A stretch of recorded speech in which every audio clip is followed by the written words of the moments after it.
very honored to now introduce Sri Ravi Shankar, who is the spiritual servant of the Art of Living Foundation. Sri, please. Thank you, Jonathan. Thank you, Your Excellencies, and honored guests and dignitaries for having me here with you all. We have been talking about the conflict between the nations.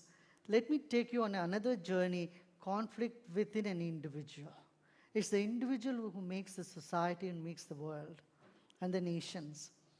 So let's not forget it's the individuals who create conflict and who can resolve conflict as well.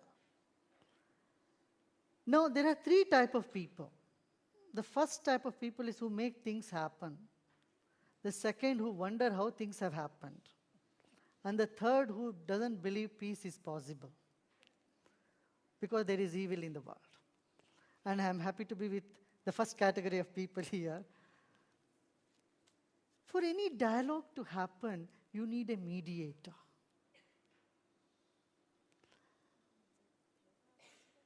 Mediator's role is so vital.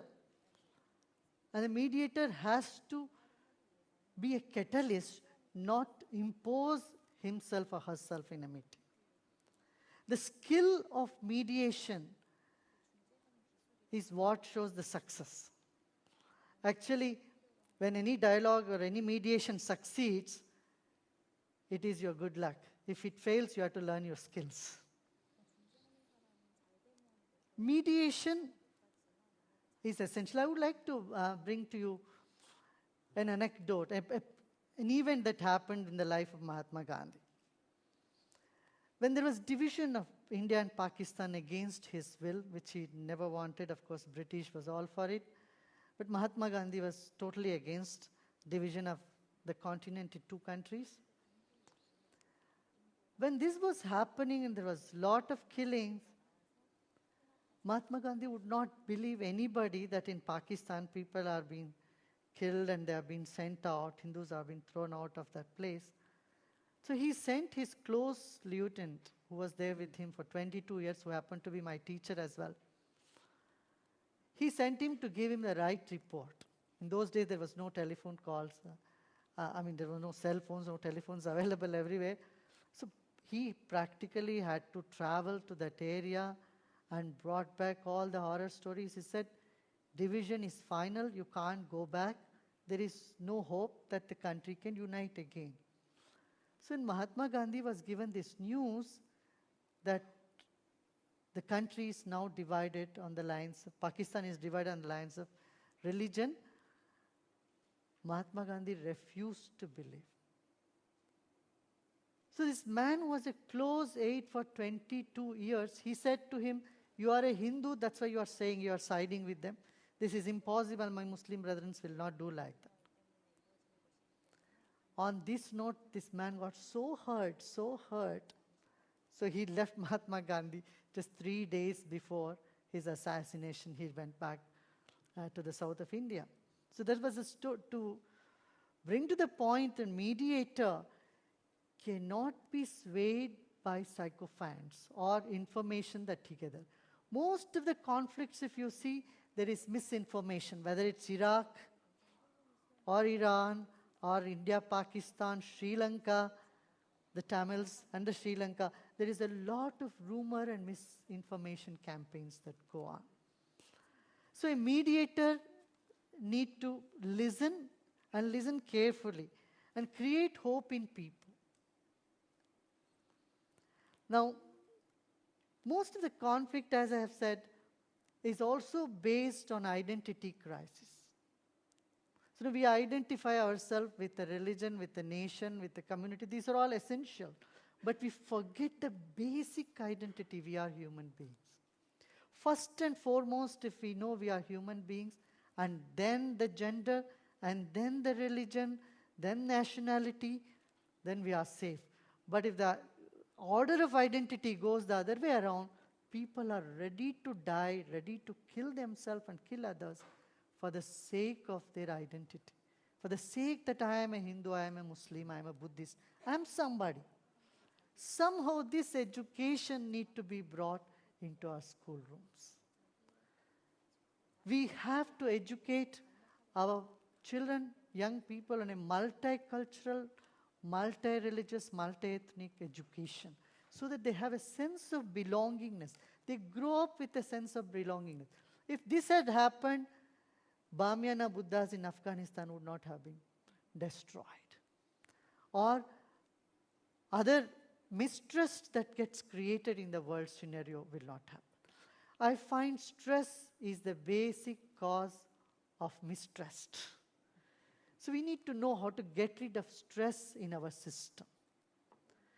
Today, when 27% of our population is depressed in Europe alone, 40% of German school teachers are depressed, what is it they are conveying to their children? This is a very dangerous scenario. Peace is not an euphoria, it is a state of mind. It is not a situation. Happiness is not something to be attained. It is an attitude. Can't we create a human being? Can't we create this tendency in the mind to teach our children how to manage anger, how to manage frustration, so that it doesn't spill over in their field of action? That can break the barriers. I would conclude with a small presentation, what happened in last month, 2 months ago, that in India we had a problem. There was this conflict between an ethnic community which has 53 million population. And there was deadlock between this community and government because they would not agree, they would not see eye to eye with each other. And there was violence, 39 lives were lost in this horrible episode. So it affected a large part of northern India, and about 7,000 crore rupees, that's about $2 billion, nearly $2 billion was lost for the country in just 15, 20 days. They would remove all the railway lines. There was total deadlock. Then we just stepped in, spoke to those people, brought them. If a mediator, if you have a calm and collective mind, listen to them, then I feel that things are possible. What is not possible? What was thought to be totally impossible and it will result in a big civil war got solved just through dialogue. And that's what I would like to just conclude with. This was the recent thing, just June 8th. And then similar exercise we took in Jammu and Kashmir. There was a deadlock on 61 days. The entire Jammu city was shut down. Then if we believe that we can bring people together and talk to them, not being right or not being left, the left, the world is generally, I feel, is divided into right and left. The right thinks there is no sense left in the left. There is nothing right in the left. And the left thinks there is nothing left in what they consider as right. So we need to be towing that middle path, bring the people, and I'm sure youngsters here and all of you can play that role of a mediator